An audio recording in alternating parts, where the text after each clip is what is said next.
Hi guys, I'm Charlemagne, and today we're going to start a new series called Discussion. Discussion is going to be where we sit down and talk about games. I'm going to talk about just kind of a hot topic, and you guys can reply to me, and I'll make a video replying back to some of the comments, just kind of keep a discussion going about it. Maybe last for about 2 or 3 videos. The first topic we're going to talk about today is free-to-play games. So, free-to-play is really on the rise, and the top game right now to play, League of Legends, is a free-to-play game. I believe it has something up in like the 70 million. Last when the record was recorded was 70 million. It's crazy. I'm sure it's a lot higher now. But anyways, free-to-play's also gotten a lot more traction from bigger devs. And Crytek even came out and said they wanted to go all free-to-play. And I like that, but I don't like it at the same time. Because, yeah, it'd be cool to have AAA free-to-play games, but let's be honest, free-to-play games are generally bland. They mainly consist of first-person shooters and MOBAs, and personally I find most free-to-play MMOs pretty shitty if you don't pay. But on that note, we are slowly seeing things change. We have Path of Exile, which is I don't know the exact term, action RPG? Yeah, it's like Diablo, and that's doing pretty good right now. We also have the release of Warframe, a third-person shooter where you're not going against your teammates, you're actually fighting AI, and you're working with your team. So that's going to be cool how that plays out as far as microtransactions go. And as long as that keeps changing, I could get on board with free-to-play, but right now I'd rather see Crytek keep making Crysis, to be honest.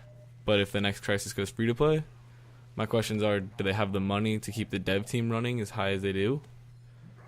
And basically with the dev team, will it be of quality if we see in Crysis?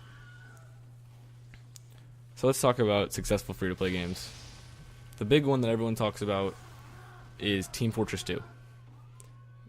I don't like talking about Team Fortress 2 as being a very successful free-to-play game, although it is. It started off not originally a free-to-play game. Team Fortress 2 is a fairly old game, and you used to have to pay for it. And after going free-to-play, it introduced the microtransaction system that it's become famous for, hats. You can buy hats, you can buy face stuff. People love hats. There's a whole market around hats. You can make money. You can make real money off hats. Digital hats. It's crazy to me. I don't get it. But people drop hundreds of dollars on Team Fortress 2 just for hats. And I don't get it because you're first person. You can't see your hat. Only the enemy can. But it's whatever you want to do. I'm not going to judge you. And then next off, you have League of Legends, which is, as I said earlier, the most played game. And it's something weird about that MOBA game. It's so addicting. I'm not a huge fan of MOBAs, but I was at one point.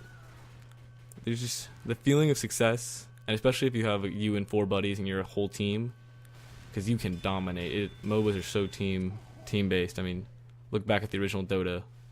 You had to be together. That was a LAN-only game. And that's what this is really based off of. And League of Legends transaction system is nice too because you can only buy skins. That's the only thing you can buy with actual money. Because you can buy players, but you can also buy those with the regular points you earn within League of Legends. So those are the 2 successful free-to-play games that come to my mind. Now I'm going to talk about development companies within free-to-play games. A development team is going to be very important when it comes to free-to-play, because they are producing something at a very high risk, that this game will not make money within the microtransactions.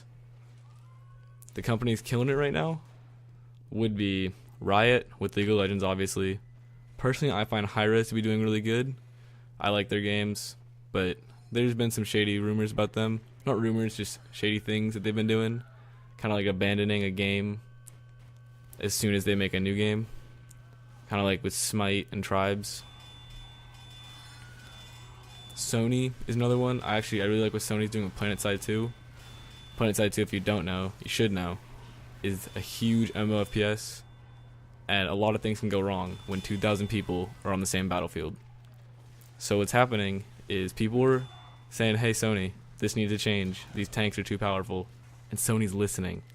That's crazy, and I love that.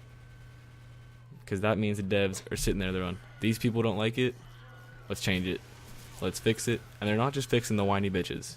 They're not fixing the kid that's saying he's getting overshot or the submachine gun's too powerful because some dude keeps killing it with it. If there's an issue, they're going to fix it, and that's awesome. Now we're going to move on to microtransactions, which every free-to-play game will have microtransactions, unless it's like a Flash game or something. Any serious free-to-play game will have microtransactions because that's the only way the company makes money, and the company needs that money. So microtransactions are very important within free-to-plays because they need to be done right.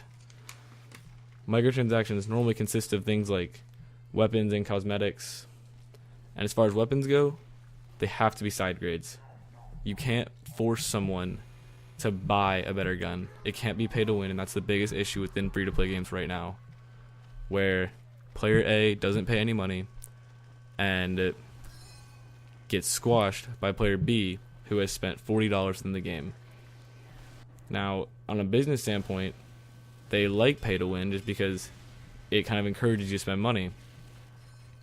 But as far as players kind of staying in the game, I think side grades need to be a thing. Side grades really are a thing, actually. I mean, within PlanetSide 2, people call it pay to win, but I find it to be pretty side grades. I bought a few weapons, but you can play well with pretty much every weapon, unless you're talking about like tank upgrades and stuff. And even then, it's just kind of a hazy area, so I'm not going to go too deep into it. And you can't have things like, oh, I'm blanking on the game, but you can buy things like golden bullets, and they give you like 20% more damage. I think, what was it? What was I playing? It was that Tom Clancy, that third-person shooter game, has some sort of weird, and it might be that with the golden bullets. I'm not sure though. You can just kind of basically buy better bullets, and you can buy them with actual, like the in-game transactions that you earn without paying. But even with that said, you could just buy them out real fast and just have basically all the time 20% more damage than everyone else. Another system I really like is the try before you buy system. Basically, if I want submachine gun A, I can try it for 30 minutes, see if I like it. If I don't like it, I don't buy it, and I try a new gun. That's awesome, because now you're not wasting your money on a gun that you've never really got to use before. Maybe you picked it off a dead body once. But shit, I mean, I picked up a dead body's gun, or a gun off a dead body, and done amazing. And then tried to use a gun after that and just sucked. Next off is cosmetics. Within microtransactions, cosmetics are great, because they don't really add anything into the game other than looks, and it just individualizes the player. And, I mean, it doesn't no harm at all, so why worry about them? Recently, we've seen Uncharted is going to go free to play, and they're going to make it so that you can either just play the multiplayer up to a certain level, and you can just buy the single player separately. I think that's cool, because now if I'm playing Team Fortress 2, and Valve releases a campaign for that, I would buy a campaign for Team Fortress 2. I think that'd be awesome. If they kind of went on with the man vs. machine thing, that'd be awesome to do like a Left 4 Dead style with Team Fortress 2. I'd play that. And even things just like more maps, that's kind of too DLC-ish, but everything's DLC in microtransactions, so I say go ahead and do it. More maps may not be the best idea, but it's definitely an idea or something they can use to make money and not kill the game. And personal idea, I don't know if anyone's integrated this at all, I don't even know if it's legal, to be honest, would be tournaments. In a tournament, you have to buy, say it's gold coins. Gold coins are, you buy gold coins with real money. You put in your gold coins, like gambling. You put in gold coins, you compete, and then whoever wins gets all the gold coins. Now, the only reason I think people haven't done that is there could be legal issues with that being gambling and underage gambling and state laws. So that could and could not be successful. I think it'd be kind of fun to do that though. High stakes, League of Legends or something like that. Kind of a tournament without having to go to a tournament and be as amazing as people think you are.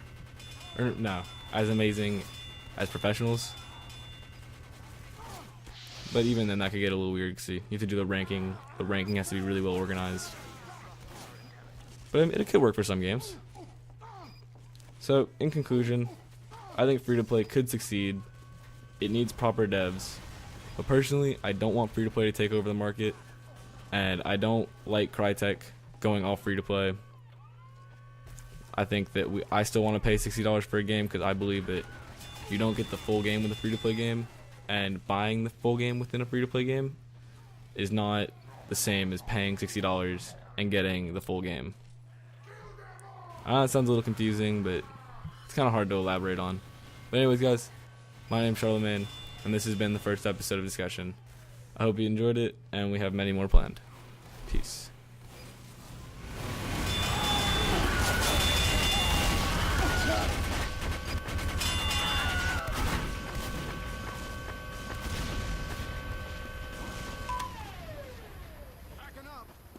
Nom nom nom nom nom. Moist and